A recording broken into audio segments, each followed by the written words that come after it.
Hello, good day. Welcome to Newspaper Review on Niger Watch. It's a beautiful Monday morning. It's a new week, and I welcome you into this week. Just to a new week. I hope this week records good success for you and I. Thank you for being here. Welcome to this broadcast. Please do well to like this broadcast, share, and invite someone onto the broadcast.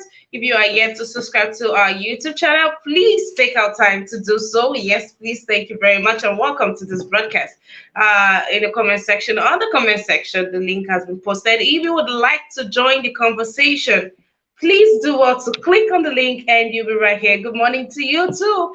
Mary Kimadia, how are you doing today? Thank you for being here. Good morning to you, Osagbovo. Thank you for being here. And of course, mommy of all mommies, I greet you today. Thank you for being on this broadcast, dearest mama. Good morning to you, mama. Thank you. Good morning, good afternoon, and good evening to my Night Watch family across the globe. How are you doing? It's good to be back here today. I hope you've had an amazing, amazing weekend.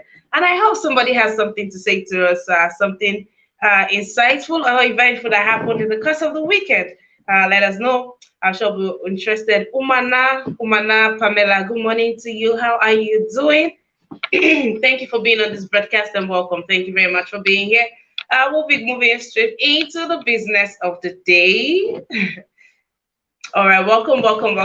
Please take out time to like this broadcast. Yes, please take out time to like this broadcast, share, and invite someone. Mr. Mark Kevabo, good morning to you. How you doing? Cheers to a new week. Cheers to a new week. The link has been posted, ladies and gentlemen. Please do well to click on the link, join the conversation, and please, to my panelists, let's join in early. Good morning. No, good evening to you, Mr. Kennedy. It's good to have you this new week. Thank you for being here. Please let's join in early as we will be sticking to time today. Thank you and welcome to the broadcast again. We'll be going straight into the business of the day. Our first paper for today is Daily Sun. On Daily Sun, we have 2023 polls. Tinubu Atiku fights dirty. I won't rule Nigeria from Dubai as part-time president, APC candidates. I will not lie to Nigerians about my health status, replies ex-VP. Okay. Just by the nameplate, we have Kanu Ohaneze to meet Buhari, seeks political solution. PDP will win Anambra, says Governor Okowa. Federal government stakeholders to audit controversial fuel consumption figures. All right. NDLEA arrests 4 wanted kingpins over 16 tons illicit drugs in Lagos, Abuja, and others. Terrorists are planning attacks on government establishments, schools, markets, hotels in Abuja, and that report is from the US. Advises nationals on movement. Tinubu donates 100 million naira to Kano flood victims. On the constitution review, okay, that's another interesting thing that is currently going on in Nigeria. Let's see what story we will be taking here first. Good day, thank you for joining in, and welcome to our newspaper review on Niger Watch. Thank you for being here. If you're just joining in, please take out time to like the broadcast, share, and invite someone onto the broadcast. If you're just joining in, please take out time to like this broadcast. Thank you very much, and welcome once again. Okay, so the United States of America has reached out to its nationals here in Nigeria and has, given them areas, red areas, not to approach and how to go about their day. While this has caused a panic in Abuja, our security agent has come out, defense headquarters has come out to say there's no need for panic, that this is not unusual for the United States to reach out to their people, that everything is fine. But I don't know if they should be saying that. I don't know who the people of Nigeria would rather believe, the Nigerian government coming out to say it's all right, become, or the United States that has gone out to talk to their people to say avoid some areas in Abuja, basically or majorly crowded places.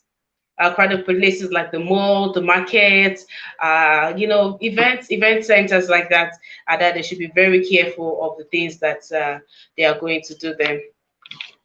Okay, then we'll be taking this story We'll be taking the story on the National Assembly. Welcome, welcome, welcome, each and every one of you. Welcome to the broadcast. Welcome, Mr. Van Maxwell. Good morning to you, and welcome to this broadcast. But I want us to take the story on the National Assembly. What's currently going on at the National Assembly? We took the story last week of that you have just 11 governors that has voted. There are 44 amendments that has been scheduled for review on our constitution, but we have some governors who are coming out to say that 4 agendas must be added to the constitution amendment, and that has to do with state policing, state autonomy, and all of that. About 4 of them. Let's take the story, please. The National Assembly has reached a point where it has nothing to lose anymore. We have exhausted all avenues to try and resolve these issues. It appears that the governors and their errand boys, who are speakers of the various houses of the assembly, are ready to frustrate the entire process because of planned autonomy for local governments. The various labor unions are going to mobilize and shut down states. PANSA, which controls the bureaucracy of the parliament across Nigeria, will do same. Local government unions won't be left out. These speakers and their governors are fighting the entire country, and we won't go down without a fight. We have tried for many years to do this, and no success. Before the bills are signed into law by President Muhammadu Buhari, at least 24 houses of assembly must concur. So far, only 11 voted. In the latest development, a Daily Sun reliably gathered that the various labor unions, spearheaded by the Nigerian Labour Congress (NLC), were mobilizing to cripple activities in the 25 houses of assembly yet to work on the pending bills. A member of the Constitution Review Committee who spoke to Daily Sun in confidence said the National Assembly was ready to fight dirty since it has nothing to lose anymore. He said the Parliamentary Staff Association of Nigeria, PANSA, which controls the bureaucracy in all the 36 houses of assembly, were mobilizing to shut down activities across the federation. All right. So right now, the president has agreed for constitution amendment. Just that some governors are not ready to to buy into this. So the President Buhari is ready to sign the bills that will grant full autonomy to local governments. Financial and administrative autonomy are needed for Nigerians to appreciate the country's democracy. And you know, they are saying this will be a good opportunity for the president to also add to this bill state policing. That's what they are saying. They want judicial autonomy also. You know, they want all of these things to be in place, but that is not happening. And it looks like, well, I don't know what Omo Agege Ovie means when he says that since they don't want to go down without a fight, they are ready to shut down the federation. I think we should be interested in this. These 2 houses, the bills, the governors, what they are saying, and you know, we should please read more on it, get more findings. I'll bring more facts here also, or more findings as they come out in the papers. I'll bring it on here, but we need to be interested in this, and it will be a good time for the people to lend their voices also to what the governors are saying. All right, we'll move to another story. If you're just joining in, thank you for being here on our newspaper review. Thank you so very much for being here. Let's see what other story that we have here to take.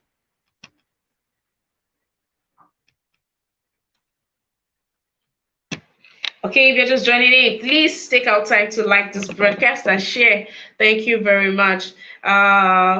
Yes, NDLEA has made a very big move. They've arrested 4 wanted kingpins over 16 tons of illicit drugs in Lagos, Abuja, Akwa Ibom State, and 1 other state. All those people have been apprehended, but NDLEA seems to be, you know, making some big moves, or they're waking up to responsibilities. And all of these drugs that are being seized, Well, let's hope that you see all those quick to burn all these evidences that they have. I hope it's for the greater good of the country. Let's see what other story we have here. Well, I don't know if to say good news, but looks like there's also a wake up call between the federal government and stakeholders as they have moved to audit controversial for consumption figures. And while most Nigerians are coming out to say that, see, just call off subsidy already. This subsidy does not favor us. And subsidy already is going to be going as much as 11 trillion naira. And Nigerians are saying that we can do much more better with that 11 trillion naira instead of on subsidy that,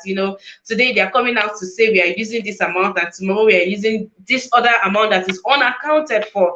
And they're saying let's divert funds into something that we can checkmate and that there's transparency on.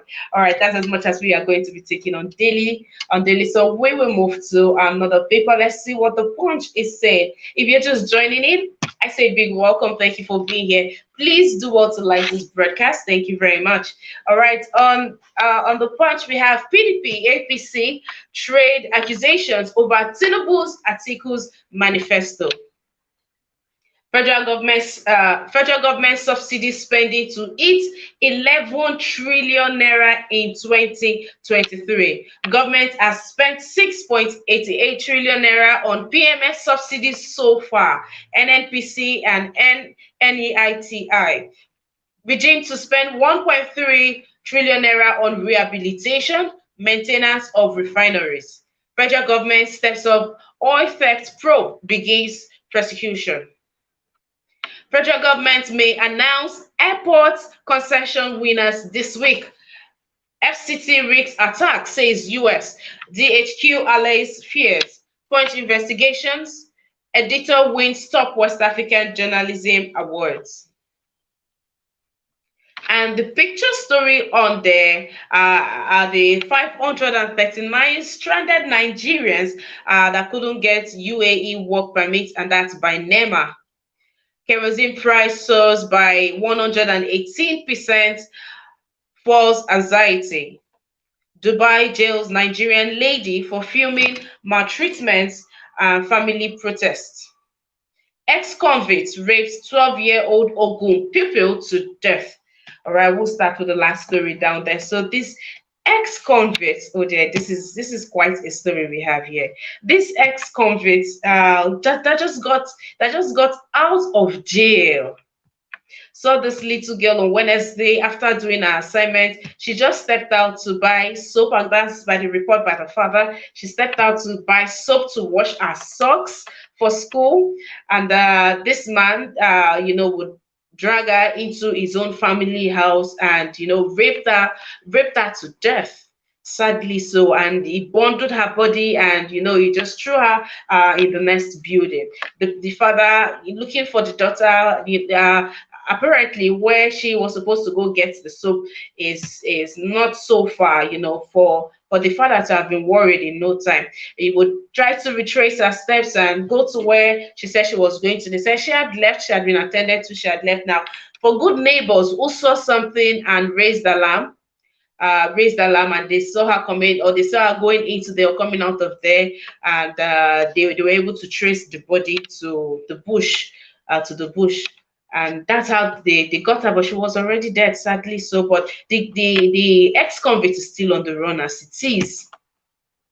The police are on the case, and I hope that the young lady gets victory on that issue.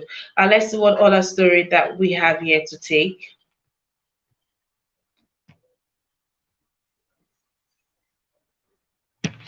All right.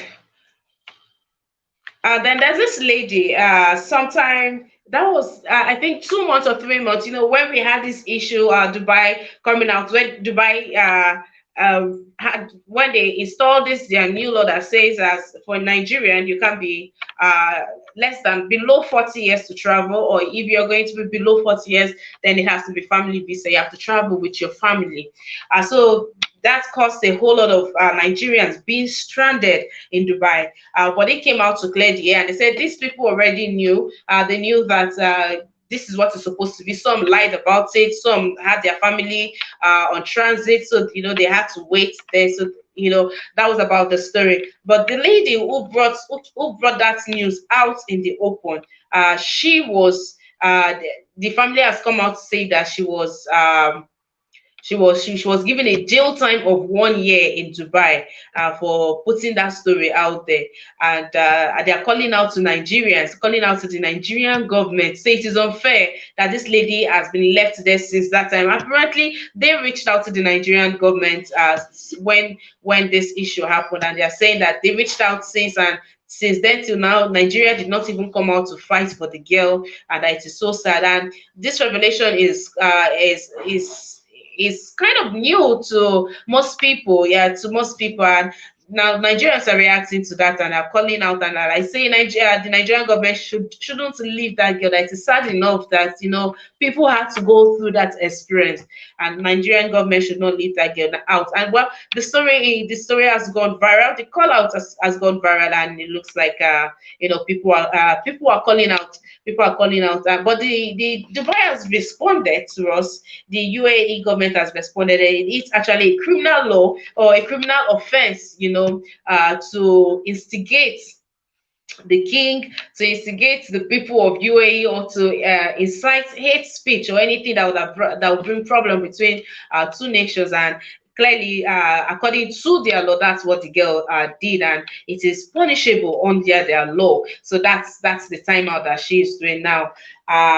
Is this so? This freedom of speech thing, it just goes on to say, wherever you are going to, you just have to, carry out full diligence, know what is obtainable where you are going to, because it doesn't change the fact that it is a law there and you've reached the law and you have to do the time there. But let's see how the Nigerian government would carry on with the case. And yes, that has also seen a lot of Nigerians. But that's okay then. Yes, that has also seen over 539 stranded Nigerians that couldn't, renew some couldn't renew their work permit, some do not have work permit. Well, all of those people, they say that Nigerians and the UAE government, they don't have a problem, and that these people are the ones that are on the offensive, and that's why they are being taken or brought back home. Okay, I think that's all the story that we have here on daily on the Punch. We'll move to the last paper for today.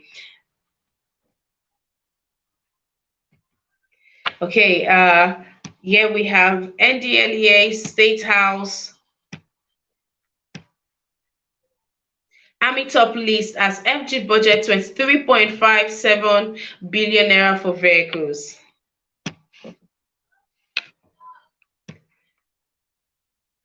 22.5 billion naira voted for same item this year. 20 agencies to spend 29.32 billion naira on refreshment, sitting allowance, welfare, others. Proposal frivolous, meant to siphon funds, and that's from CSO. Cooking gas price soars as NLNG cuts supply. Why petrol is still scarce in Abuja after Lokoja flood. IP man. ISWAP storms Boko Haram enclave, kills 6, seizes weapons. Terror attacks likely in Abuja. Okay, we took that story already, and then we have the story of ISWAP. So ISWAP got intelligence, and they attacked Boko Haram camp, and they killed 6, and they went away with weapons, and weapons like they have their weapons like I didn't capture that, but in what appeared to be a continuation of their sustained inter-rivalry clash, the fighters of the Islamic State of West African Province ISWAP at the weekend attacked the enclaves of Boko Haram, during which 6 of them were reportedly killed. ISWAP had in a silent operation stormed the home of Boko Haram insurgents in Gajibo, a town 95 kilometers northeast of Maiduguri, Borno State capital, and slaughtered 6 whom they declared as infidels. Right? They declared them as infidels. Oh dear. Okay. So safe to say for us, -1. But this thing between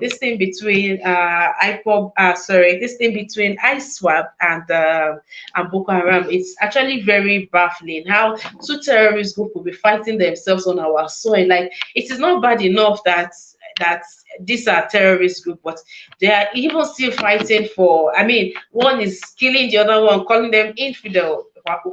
Wow, this is rather mind blowing. All right, that's I don't think that's as much as we have on Daily Trust. Let's see what other story we still have on Daily Trust to take. If you're just joining, welcome to our newspaper review. Thank you for being here. Thank you very much for being here. Please take out time to like the broadcast, share, and invite someone onto the broadcast. Though sadly, that is as much as we are taking. NLNG has subsequently or over time come out to say that there's going to be scarcity of cooking gas, and that's due to the flood. There's going to be scarcity. So please, if you can hoard, please go ahead. Or you begin to create alternatives. This news keeps coming up, it keeps coming up, it keeps coming up. So please, let's begin to put our house in order. If you happen to have more than 2-3 cylinders, well, I'm not even sure it's safe to hold these gas cylinders filled that much, but begin to have alternatives. This news keeps coming up, so we don't say that we are stranded. All right, and for those in Abuja are still wondering why there's petrol scarcity in Abuja, IPMAN has come to say that the demand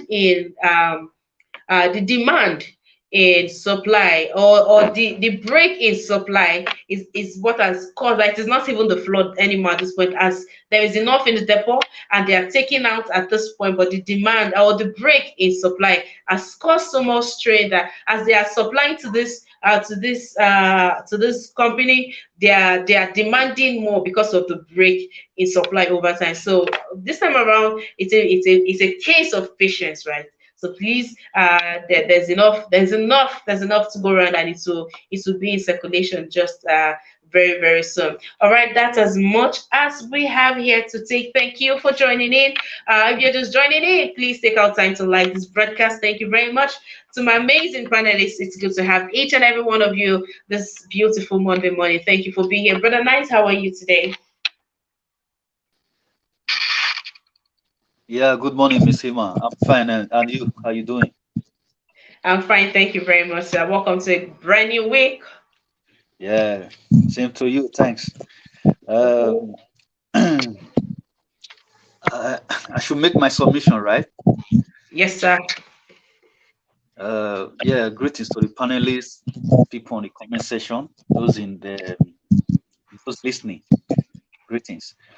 Where am I? Which subject do I have to speak on? Because you touch a lot of them. So, hello. Okay. Yes, the lady, the Dubai lady who put out a tweet out there sometime in March. Was it March or September? Sometime in September, she put out a tweet out there, just saying that that's what's happening, that the people are not being allowed into Dubai, and people are being picked up and sent back. Well, that's basically all that she said. She just gave us a real time information of what is happening in Dubai. She got jailed for that, and the Nigerian government, they're doing nothing about it. Yeah. I saw the video. And I think it was last 2 months when I saw the video on social media when she was reporting about Nigerian that was being held against their will in the airport, in Dubai airport. So, but in the other hand, I will blame that girl for what she did. You understand? Because before you go to somebody's country, you need to read their law and know, and you try to respect the law. And a lot of our people, they travel without even knowing anything about that country, knowing anything about the law. They will go there. When they are started, they're doing some things, they will start breaking the law of the land, but they won't know that they're already breaking the law. You understand? So, they always like to, every time people like recording, explaining things on the social media. But it's not all country that accept those things. You understand? Like, especially Arab country, people need to be very careful. You know. So before, when we saw the video, everybody was screaming, "Oh, what they did was injustice to the girl, to the Nigerians." But when Dubai now published their own law, that thing was prohibited. You understand? Recording and trying to incite public opinion against the country. is highly prohibited against their law in Dubai. That's why I now know that okay, the girl have crossed a red line. You understand? She's supposed to know that first before she do those things. Because many of them, they only care about their telephone. They don't want to know wherever they go, they will want to record and do whatever they like. You understand? So people, any country, all countries have their law. You need to read their law. Saudi Arabia, eh? So there's a lot of law in Saudi Arabia that is a death sentence. You understand? It's a capital punishment. So those kind of things, before you go to any country, you need to do research about their law. That's the reason why before I travel to any country, I have to know the law of that country so that I will know what I have to do. Sometimes, because of the law of that country, I will not even wish to go to that kind of country. You understand? So, for you not to go into problem, doing research is very important, and everything is in internet. Is on their website. So the website makes them easy. You understand? So the only thing I will say that the girl have breached the law of the country. The only thing is for us to just appeal to Nigerian government to intervene on our behalf. You understand? So that they will find a way to resolve that issue. That's just for that. According to the Lord, she's already guilty. So, All right. All right. Thank you. You were saying something about the Boko Haram and ISWAP. Oh yeah. You see, they are now killing themselves. So it's good. It's a fight of supremacy. You understand? So if they can succeed to wipe one out of it, we will know that it's only one problem that remains for Nigerian government to handle. You understand? I think ISWAP is more stronger than Boko Haram. I think if ISWAP can help us to eliminate Boko Haram, we will know that it remains only ISWAP that we will face. You understand? So the problem in that country is too much. Then this ISWAP and Boko Haram are adding their own problem to it. We have a problem of flooding, hungry in the land. These two terrorists are busy giving us problem again. You understand? So it's a problem. Government themselves, they are another problem entirely. Those ones are busy stealing our oil. Yeah, they are every day they are uncovering a new pipeline, which these NAPC people have been stealing our oil for decades. So, my sister, the problem in that country is if you make somebody crazy, my sister. Thank you for now. Thanks. All right, thank you very much for that, brother. Nice, but really, it's good. So the audacity for both of them to be fighting on this land. All right, thank you very much for that. If you're just joining, welcome to our newspaper review. Thank you, and I say that's really an eye opener, and I think that's something that we don't take our time to do. This is not to generalize. If you do, all well and good. But if you don't, please, before you pack your bags and go and apply for visa, read up on the do's and don'ts. Read up and know what is obtainable in that country. Please, now we are in a computer age. Don't You just have to be very, very careful. Mr. Larry, how are you doing? Good to have you on this broadcast. Welcome. Good morning. Good morning. I won't take up too much of your time. Thank you for the information you provided. You provided a lot of information from the newspapers you were reading from. There were two things I wanted to mention. The first one was in regards to Bola Tinubu making the donation. I find that fascinating, that he's making that donation in regards to what happened in Kano State with the floods. This is unheard of. I mean, maybe it's different because I'm over in the UK and I look at what happens in the UK and in America and other parts of the world. Presidential candidates who are running for presidency, they don't usually have access to such money. They don't usually, I wouldn't say flaunt it. They don't, put it this way, if someone is running for the presidency of the United States of America, you don't really hear about them suddenly making donations in the millions of dollars to certain things. So I guess it's a unique Nigerian thing. I mean, the question would be, where did he get the money from? The other question is he doing that to get votes from the North? And by looking to be helpful, by giving them money, that would be interesting. There seems to be, it would be easy to assume that there's more of a political incentive for him to be making that donation. to the north. Maybe he's trying to get votes. The other question is, it's surprising that they would have flood problems in the north, in Kano State, considering that they already have two dams in Kano. They have the Chalawa Gorge Dam, and they've got another dam called the Tina, I can't even pronounce it properly, the Tiga Dam. So these dams were both created, the Tiga Dam and the Chalawa Gorge Dam were both created in Kano. They were supposed to help with irrigation and water supply. So it's surprising that Also have in Zamfara State. I think about two actually in the Zamfara State. yes. I didn't want to mention all the other dams they have, because the majority of the dams in Nigeria tend to be based in the north, Katsina, Kano, Zamfara, Bauchi, Niger, all these places. But I noticed that those two in Kano, the Chalawa Gorge Dam and the Tiga Dam, they were supposed to deal with water supply and irrigation. But looking at the history of those dams, they started it. They didn't fix those dams properly, because those dams are causing, they're not effective. People are complaining that they're causing more problems than they are solutions. So I don't know. It's strange. I mean, this money that's been now donated by Bola Tinubu, they didn't tell us what they're going to do with that money, how they're going to help. Because this problem with the flood thing, it's not going to go away, Ima. It's not going away. It's been around for years. And it's interesting that the president, Buhari, hasn't said anything about solutions in regards to the flood. He's primarily been quiet. Is it because he's just planning to leave, so he's not really getting involved in it, because he's going to be leaving soon? He's not running for the presidency, so he's leaving that to other people to look into. But it's really quite sad what's happened in Kano. They've already got two dams, but those dams obviously didn't help them. So it's like, what? I mean, this is ridiculous. And then this money's now been donated. What is the money going to be used for?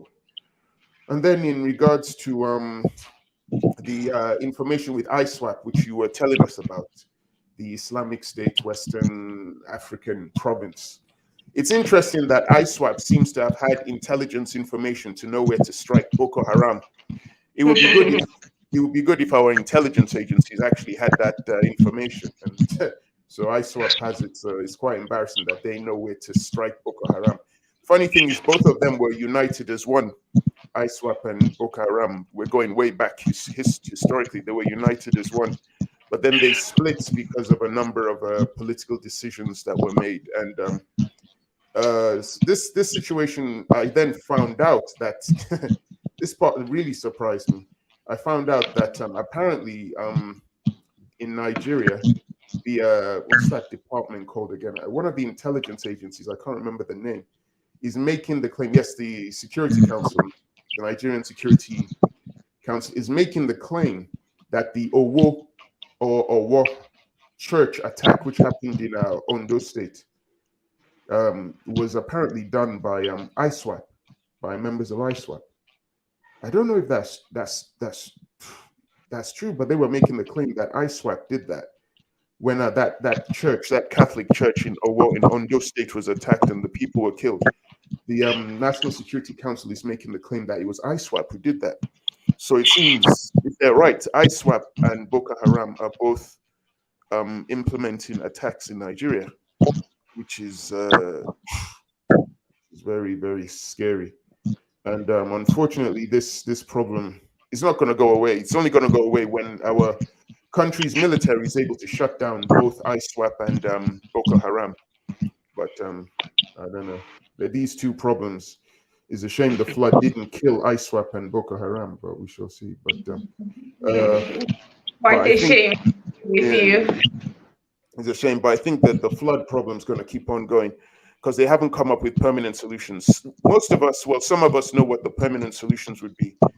The building of certain dams, the building of certain flood preventative methods, but there's no mention of that being done. Tinubu is making donations, but there's no discussion of what will be done with those donations. That's not Tinubu's fault. He's making the donations for political for political benefit. The people who are taking the money, so far they haven't been very forthcoming in what they're going to do with those donations, how they're going to help. So I don't know, it might go into people's pockets. But that's all. Thanks very much. All right, thank you very much, Mr. Larry. It is good to have you on the broadcast. So today we have the chat.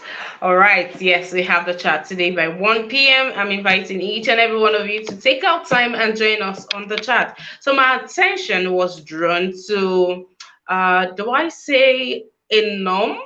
Or to yes, something that has almost become a norm. That would be, a man taking is a wife bringing or taking his wife over to the state or abroad for families that relocate, and the story rarely ends just right. There's the issue of one person becoming bigger than the entire commitment or the marriage, but the story is not very palatable, and some of the materials that I have had to go through, listing through, we need to begin to have these conversations. With this, it's a different level of, it's not the same kind of when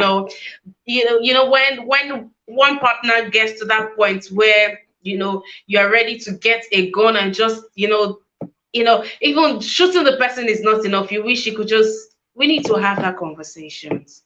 I think our men, our women, we need to be having these conversations, regardless of how many years you have had to, you have been in marriage. Yes, I think that's it. We think, what have I not seen? I think we should stop thinking that way and continually, as long as you are in this institution, you're in this union, you just need to keep getting lectured. You need to keep learning and unlearning some things. And it's almost looking like that's one of the easiest way to stay alive now, with the way we are killing each other. Why be in the union if you're going to kill each other? So if you've done 20 years with the person, does it mean that you should just burn it all, take it all down instead of walking away? Even if you have 5 minutes to leave, should you not leave that 5 minutes well, instead of saying, because I have 5 minutes to leave, I'm going to take everything away with me? Oh dear. Please, I need to learn. I don't know about you, but for me, I need to learn. So I need each and every one of you to come out today 1 p.m. Let us have these conversations, and let us also catch reactions to these things. Please take out time to come. Mr. Vine Maxwell, how are you doing? Good to have you on this broadcast. Good day, sir. Good morning. Happy Monday to you, Sister Emma. Good morning to my co-panelists, our viewers all over the world, and those in the comment section.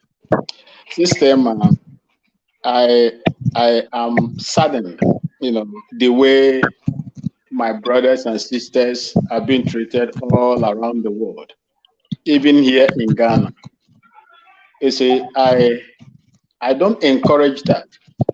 But I will advise my people, at least whenever you are trying to relocate to a particular country, especially these Arabian countries, there are so many things that you can do in a secular state that is not obtainable, that you cannot do in these places. Be careful how you behave yourself when you get into these countries, because sometimes they are pure Islamic. If not that Dubai has embraced a liberal system of Islam, it would be just like the Qatar or the Yemen. So you have to be careful. There are some certain things you can get in a secular country that you cannot get in these, Islamic nations. And I will also peg the blame on the federal government of Nigeria.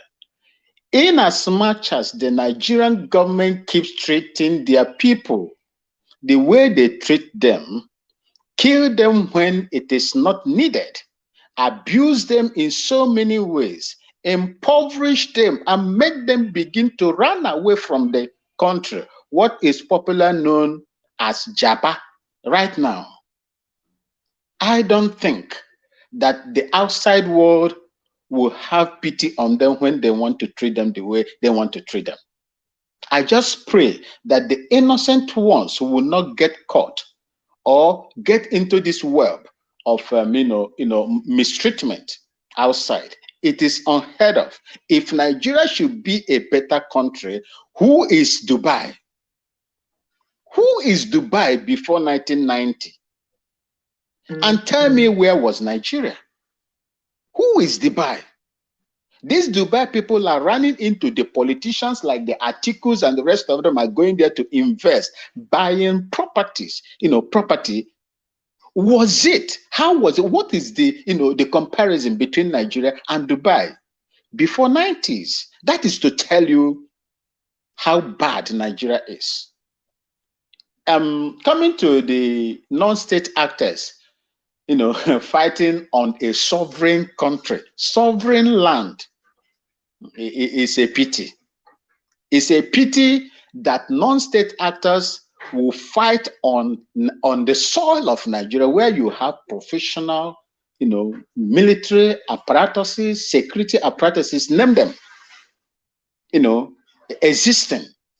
If the government has failed or seem to be failing in the, securing of their environment, I don't think that this particular government has business in government. In some countries, they should have been thrown out. And when you look at it the other way around, how can you throw them out? Are you the person that, were they elected by Nigerians?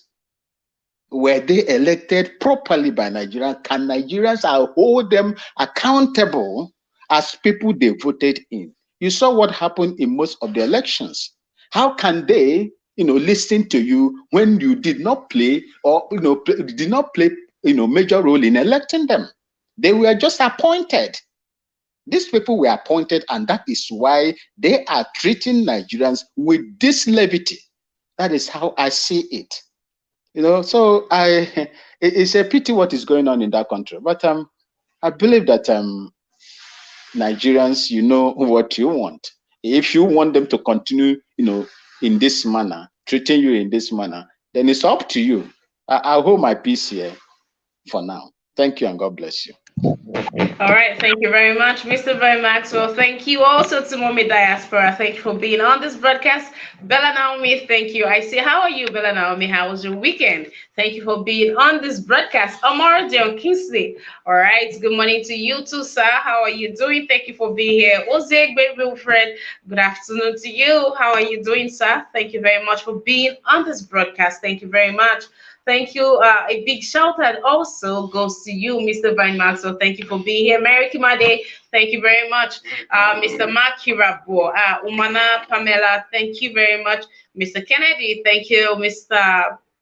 Madam Nkem Jika, thank you for being on this broadcast. Osaguvo, and you watching, hi, how you doing? Come closer. Thank you for being here. Please take our time to like this broadcast, share, and invite someone onto the broadcast. And also, keep updated with me 1 p.m. today, Nigerian time. Let's talk about the states. There's actually a survey or a report out there that says, so yes, this is us having this conversation today. Nigerian men in USA killing their imported wives from Nigeria, and there's like a whole list of these things, and I need to understand what kind of anger are we talking about here. Is it a different kind of anger when it is outside the shores of Nigeria or when it is here? The numbers of men that has had to end the life of their partners in a very gruesome manner, it's actually higher than what is happening back home. So what kind of anger are we talking about? As a woman, I would like to learn. I'm sure that there are other people that would like to learn. And also, there are also people who have gotten to that.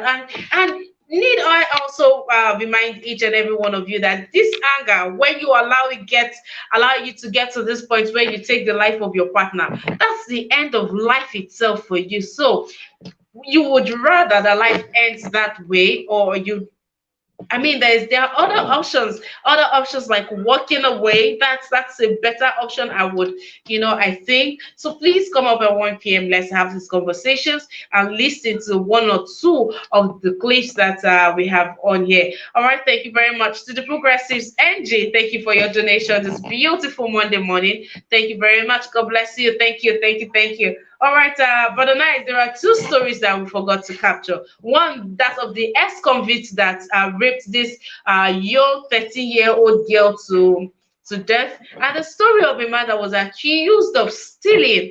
This young man was accused of stealing, and apparently, or he kept saying that he didn't do it. Now, that is not the problem. The fact that they are asking him to refund the large amount of money, and the man is saying that he finds it difficult to even eat once a day, and they're asking him to refund this amount of money that he didn't even steal. So he says it's better he just kills himself instead of having to be dealt with, because it's definitely not going to get the money. He doesn't know where to get the money from, and he jumped onto the third mainland bridge. Although he was rescued, it is an offense, so he still has to face the law. Oh dear! See, when they say double walla for dead body. But nice, let's get your reaction to those stories. Yeah, this one, I say I need to speak broken for this one because this issue, this thing passed my power. You understand? That I saw a video when they were shouting, they were trying to rescue a man. The man is a advanced man. I don't know if it's the same man. The man was tempted. He was trying to jump into the sea. So they were crying. They were shouting.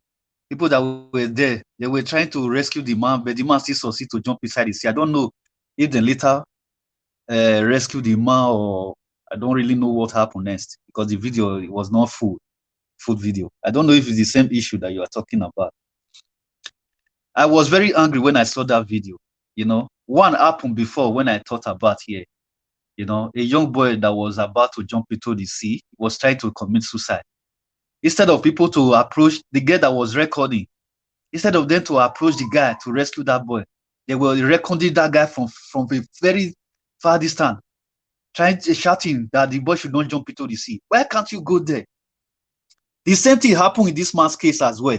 People were around him, they were saying, don't jump into the sea. And the same people that were saying, don't jump into the sea, they have hand to record the same incident.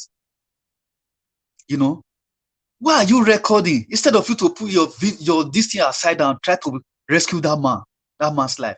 But everything now is about their telephone. Just like what that girl did in Dubai. Everything now is about their telephone. They don't care about human life anymore. So that issue that you were talking about, that the guy said he was not the one that stole the money. How will you accuse somebody when you have not found the accuser with those things that you guys are accusing him of?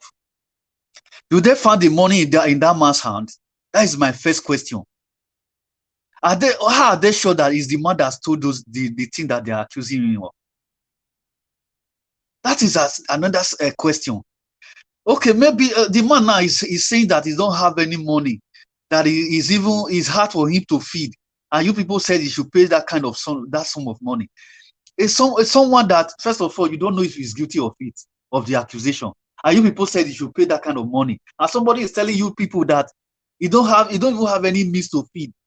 How much more pay that kind of money?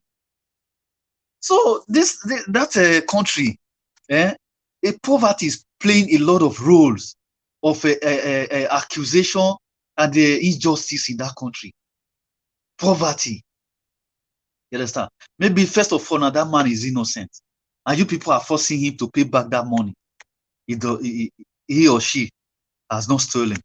So you see that problem. There is problem in that country. That kind of case now is a police that's supposed to pick up that kind of case to rescue that man out of that predicament. But our police will not be there. They will not be where to be found. That is why there's a lot of jungle justice in Nigeria.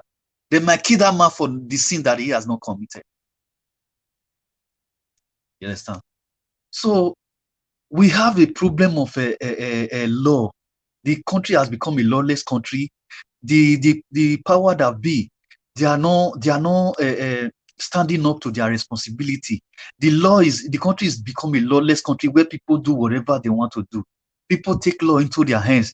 The government is not doing anything about it. People will die, no investigation.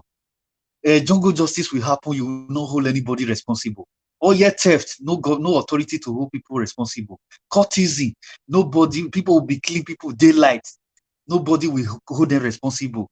The police station you will go to, some police, look at Apostle John Suleiman. The only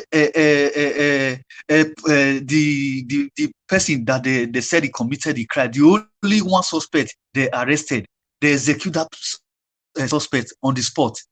Instead of them to arrest the person, to make sure that they get information from the person, to know from that person that's a suspect, that we know where that incident came from, the people that orchestrate that issue, so that they will arrest the people that's involved in that issue. The only suspect they have, police just kill that suspect on the spot.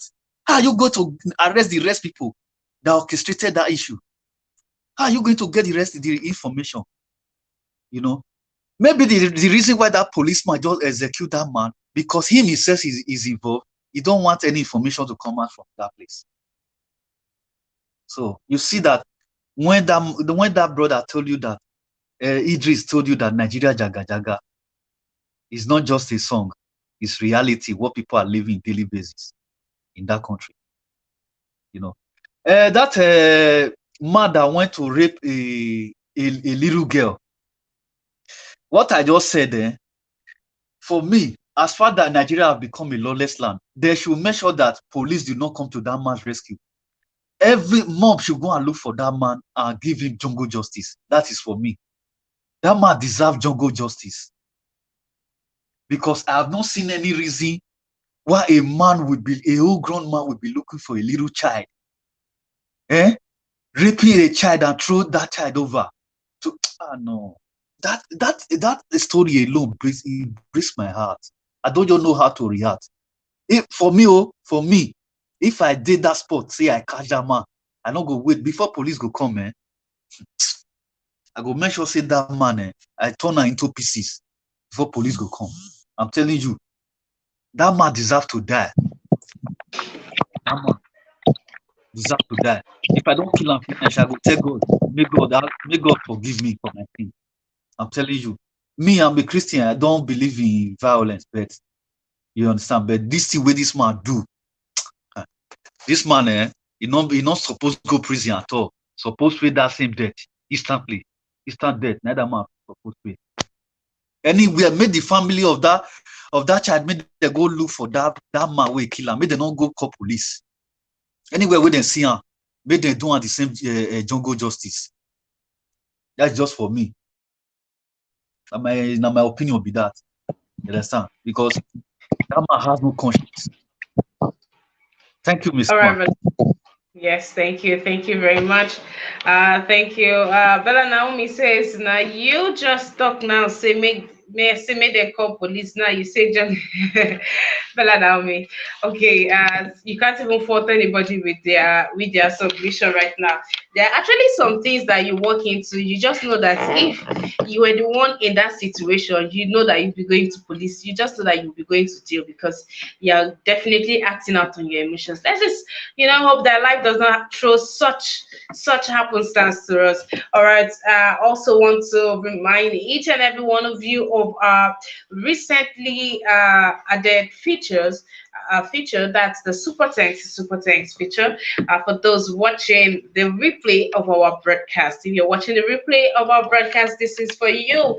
This is an avenue for you to support us live by clicking on the Super Thanks option that just beneath the video, where you have the love sign, the dollar sign inside, and the thanks, the Super Thanks. Please kindly engage it and familiarize yourself with the Super Thanks. Thank you very much. All right, Mr. Van Maxwell. Thank you, Sister. When you look at the Nigerian prisons, it is called now, unquote, correctional centers. And I would like to ask all of us here, what makes it correctional? What are the symbols of a correctional center? If an ex-convict come out of those correctional centers and have the audacity to commit this kind of heinous crime against a minor. And as a result, this minor is dead right now. That is to tell you that that ex-convict was not corrected. Rather, he or she was radicalized to commit this kind of problems. For those of us that have been to most of these prisons, will tell you how bad they are. Look at them when they come out. If that is the nature of someone who has gone into a correctional center, it is bad. It is inhumane. The kind of treatment they get there, starting from where they sleep, where they, their restrooms, where their playground, if at all they have any, the food they eat, and the kind of places these people sleep on, or what they sleep on, you will know that it is a radicalizing chamber. And nobody goes in there, come out, and remain the same. You'll be worse off. That is how I see it. And I pray that he will be arrested. He should be arrested and, finally prosecuted. I wish that he will be caught and made to pay dearly for what he has done to that innocent, little girl. Now, as for the man, that I do not know if it was the police that arrested the man or the community or where he or she is working. The man that wanted to jump into the, to the lagoon. Okay, he was apprehended there on the bridge. Okay, why stealing or? No, when he was one that gave his life story to people that tried saving him from jumping. Okay, all right. If actually this is where I fault the investigative system of the country. If it were the police that arrested him, and at least a proper investigation could have been carried out to ascertain whether this man committed the crime, they leveled against him. A huge amount of money, based on what you read out. The man said that he doesn't even have that money. It is through investigation that will give you the lead whether this man has this money or not, or whether he stole that kind of amount of money, because there is no way you will store such humongous amount of money, and they will not find out. There must be a lead towards it. And thorough investigation will show. In a case where this man, you see, the society, most of our people, have found themselves in these days. It's a situation where you do not know where to turn to. People can just wake up and level allegations on you, unfounded. And when you later on you find out that these allegations are unfounded. And before that time, just imagine if it were a kind of a mob action that were there when this man was, accused of stealing that money. What could have happened to him? A jungle justice could have been carried out on that man immediately without even confirming whether the man was guilty or not. I pity for him. If I will even get in contact with him, I will at least support him in one way or the other. But I do not know. It's a pity what is going on. And I hope that the police must come in here and take care of this thing, proper investigation carried out to ascertain whether he is guilty or not. So that is pathetic. It's pathetic, my sister. I will leave it there. Thank you and God bless you. All right, thank you very much, Mr. Vine. Thank you. Sam Sky, hello to you too. Welcome to the broadcast. And Dr. Gomez, thank you for your donation. Thank you also to the Progressives Engine. Thank you so very much. God bless you. So, Dr. Gomez, what was the question you asked me? Oh, yes, Dr. Gomez Ikanidio. Everything I do, all right. Flavor, thank you very much. I hope you are well, and I hope the week is going just fine for you. Thank you for being on this broadcast. Now, to you, thank you for being on this broadcast. Thank you. I hope to see you by 1 p.m. Come, let us talk. Let us have submissions, and also we are open to series for those that would like to share a thing or two on domestic violence. You want to share your story? You know it is safe and secure to come on here and share your story, as your identity would not be given. I mean, we don't even know who you are, but if you would dare to come and show your face and let you know you're a survivor of domestic violence and you want to share your story, please come on board and let us talk. Thank you for being here, each and every one of you. To my amazing panelists, I say thank you. I look forward to having each and every one of you by 1 p.m. today. Let's dissect these things, that these files that we have. Let's listen to this, and let's take this trip together. I'm sure that there is life lessons for us, not just in the area of marriage, life lessons that can be applicable to other facets of life. So please do well to join us on the broadcast today by 1 p.m. Nigerian time. Thank you. All right, Brother Nice, please give your final submission. We've come to the close of our newspaper review.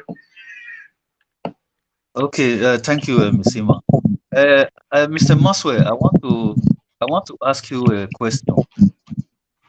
As a ex-military man, is it possible for all those military not to be court-martial? Then they should be doing it in a civil court. Is it possible? Maybe any of any military that misbehave, they should all those court-martialing. If it's possible, they should not be court-martial. If it's possible, they should be probing them in a civil judicial system. Is it possible? Yes, it is possible. You see, when a soldier, the day you decide to be enlisted or recruited into the Nigerian army, there are two laws that guides you as a soldier, as an active, serving personnel. There are two laws that that guides you. One is the grand norm, the Constitution of Nigeria, and second is the Nigerian Military Act. If you commit, let's say, infidelity, adultery, or fornication with a wife of a serving soldier, your colleague, you will be dismissed. What we call, or you'll be charged. And once you are charged, you'll be tried. If you are not lucky, you might get dismissal. And once you are dismissed, this is what is on book. Once you are dismissed from the army, your things will be taken away from the barrack immediately. That that order has been given, that ruling has been given. They will take your things outside the gate of the barracks and hand you over to the civil police that will now further prosecute you. But in most cases, man no man, all these things that are written on book do not work most of the times. It's only on a few cases that you see them happening. So some people will tell you, oh, this person has served his maximum jail time in the army. Why are you now, jailing him again, handing him over to the police for further prosecution? That is what is in the book. Once you are tried, dismissed from the army, you are supposed to be handed over to the civil authority where they picked you from and face them there. If they decide to leave you, that's your business. And if they decide to go on to furtherance with the trial, it is also done. That is how it is on book, but in practice, sometimes, it doesn't happen. Yeah, thanks you, Mr. Maswell. You know the reason why I ask you this question? There are some our military that is facing injustice. They are court-martialing some our military that they are innocent. That's the reason why I ask you this question, because that court-martial, all those ones that is their superior, they always ride on those junior officers. You understand? So I believe that if it's possible, they can scrap all those court-martial. Then they will be using civil court for ordinary people. I think that is where these people this our military will be getting fair justice as well? That's why I ask you this question. No, you see, if there are, like me, if you and I are in the war front, and in the heat of the war, you decide to run away, I can kill you. I can kill you. And if they would, in fact, if you did not run away, but maybe you show what they call cowardice behavior, it carries a capital punishment in the war front. That is how horrible it is. Because as you are running away, you are now endangering your own colleague. That volume of fire and your weapon that you're supposed to add to increase the volume in the war front is gone. If we're supposed to pump in 100 bullets in there in order to subdue your enemy or to pin his or her head down over there, increase the volume to 100. When you move away, 50 is gone. So you are exposing me now or your colleagues to danger. So in the war front, it is based on what we read and what is there. You can be sentenced. You can be killed over there. You see, that is how it is. The army is quite a very interesting organization. It is a place that is meant to be properly disciplined. Just obey. If you cannot obey most of these things, my brother, leave. In a case, they say, don't marry foreigners. Some of our people went to Liberia and brought in foreigners, foreign wives. The law said don't. If it comes in and they charge you, try you, court-martial you, and send you away, who are you going to blame? You blame yourself. After reading all these do's and don'ts, these acts, and you still went ahead to commit it. So that is how, if you don't want, my brother, just leave away. Even politics, a serving, military officer cannot play politics in uniform. You don't do that. If you want to do politics, just leave. Leave the army and go and do your politics. So that is how it is. But then I got back. Yeah. My question is clear. It's already clear what he said. I understand everything he said now. But the thing is that if you are Where's the question coming from? What's the story? Who are the military men being tried? Yeah, I don't know if you saw a video of a military man that was in prison. So at the end of the day, I think they wanted to give the man a life sentence. So at the end of the day, they now have a plea on him on his behalf, and his lawyer now at the end of the day, before they're supposed to give him a death sentence, but later he now served some years and they now release him, and he was accused of what he did not do. You understand? So that's the reason why I brought this. So all right. Yeah, Mr. Masquer, where you just explained now, if somebody is not in military, you cannot see those things. So I understand where you're coming from. Yes, thanks, Mr. Ma. That is where I will stop for now. But later, see you later in the day. All right, brother, nice. Thank you very much. And a big shout out to Boluwa Galaditi. How you day? Thank you for being here. Good morning. Good morning to you too. Yes, I'm fine. Thank you.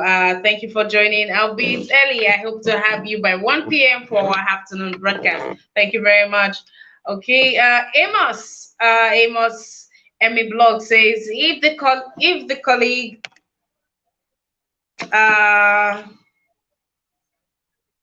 okay, Mr. Vimax, so this is for you.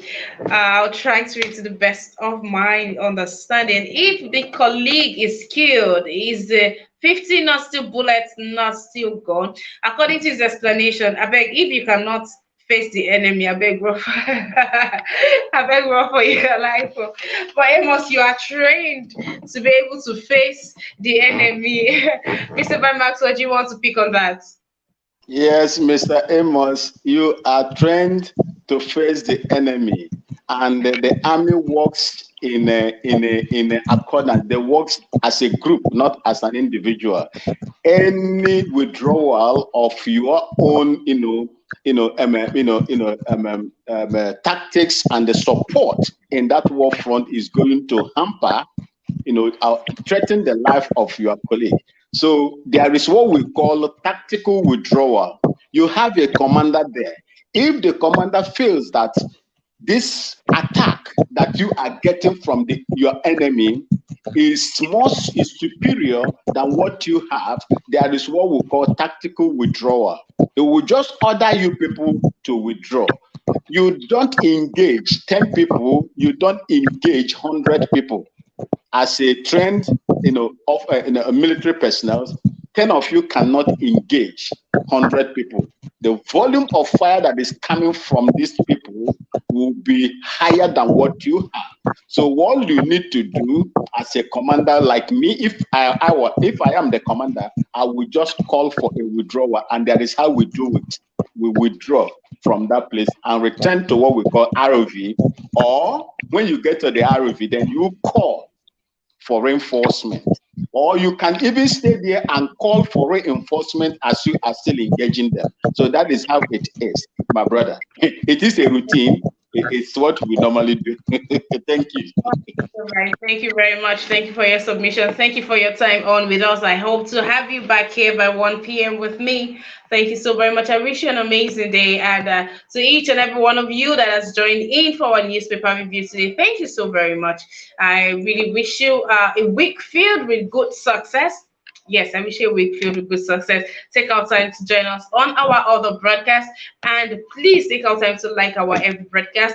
Please take out time to also support our every broadcast. Thank you very much. Until I come your way again, please stay safe and keep a date with me today by 1 p.m. See you then. Bye for now.